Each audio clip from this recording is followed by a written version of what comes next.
100 millones de euros destinará la Diputación de Guipúzcoa para hacer frente a la actual crisis económica durante este ejercicio y el del 2010. Su máxima prioridad es priorizar el tejido empresarial e industrial. El plan anticrisis presentado por Markel Olano, acompañado de todos los diputados, deberá ser aprobado en Juntas Generales. Pero tienen claro que para generar riqueza hay que apostar por quien ofrece riqueza, y en Guipúzcoa es la industria.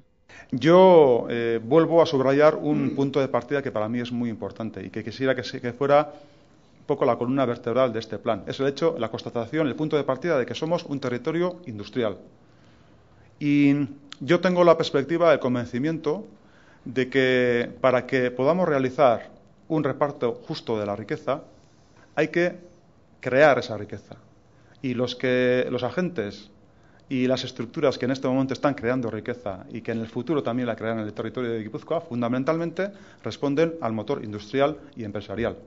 Porque creemos realmente en ese motor empresarial e industrial en el territorio de Guipúzcoa, lo que hacemos es, evidentemente, apostar por él y decir, se creará riqueza de la mano de las industrias y de las empresas del territorio de Guipúzcoa, y a eso vamos a apoyar.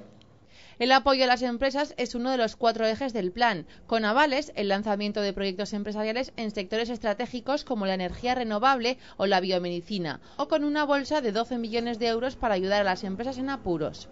Tenemos que poner en marcha un plan para el rescate y la reestructuración de empresas tractoras del territorio que estén en crisis.